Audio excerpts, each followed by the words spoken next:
Why do you think you're not writing? I don't know. I get a good idea, and then, bam, I start thinking that is the stupidest thing ever. Tell me about it.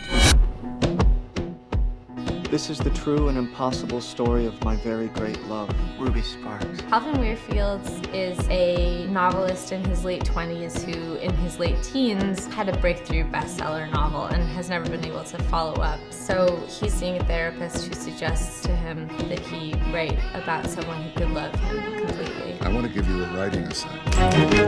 Very bad. I'd like it to be very bad. He dreams up Ruby, Have we met before? who is to Calvin a very real person. And the more he writes about her, the realer she becomes to him. Ruby Sparks, 26 years old, raised in Dayton, Ohio. Why Dayton?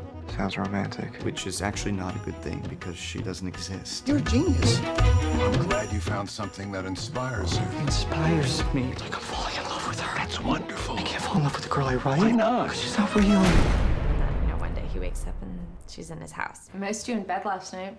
Did you get some good writing done? And he thinks that he's lost his mind. Calvin, are you mad at me? Ruby Sparks, the girl, thinks that they have been in a relationship for about a month or two. Remember how Dad used to say I had an overactive imagination? She thinks that they're in the honeymoon stage of their relationship, and he thinks he's going crazy. Calvin, but there's no possible way that Ruby's in your house because she's not a real person. And then he brings her out into the real world to prove that this is not actually happening. Calvin, do you know this girl? And other people can see her. Can you see her? Calvin! She's totally real. She's real.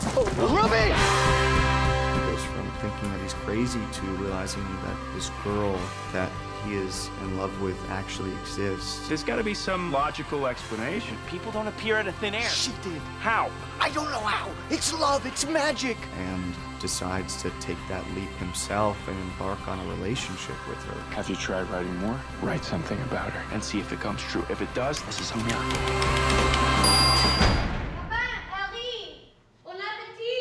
That was insane! You manifested a woman with your mind. The story that we're telling, it is funny, it is romantic, but it also needs to have a reality to it as well. And we could not think of anybody better to handle that tone than John and Val, and they're friends of mine. We made Little Miss Sunshine together, so I've been in touch with them over the years. There's always something interesting behind the scenes. What I loved about this script was that it takes this fantastic premise, but the forces at play are really ones that we all face every day, which is how do I not seek to control the person I'm with? You can be such a control freak, right? So we really loved it, and we loved Paul and Zoe, and it just seemed like this is such a sweet story. What does Dr. Rosenthal say? You don't think I'm crazy? You might be crazy. The situation is crazy.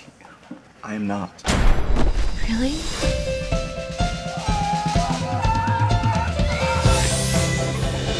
To believe in love, I think, is incredibly powerful and very, very difficult. You may see this and think it's magic, but falling in love is an act of magic. How do you accept a person for who they are completely? And how do you do that without saying, I wish you didn't have this part or that part? What are you gonna do, marry her? I don't care. I love her. That kind of love is what marriages are made of. You don't know jack about women. I know Ruby. I wrote her. People like a good story, and I think it's a good story because you can really relate to what's going on. Just don't tell me how it ends, okay? I won't. I promise.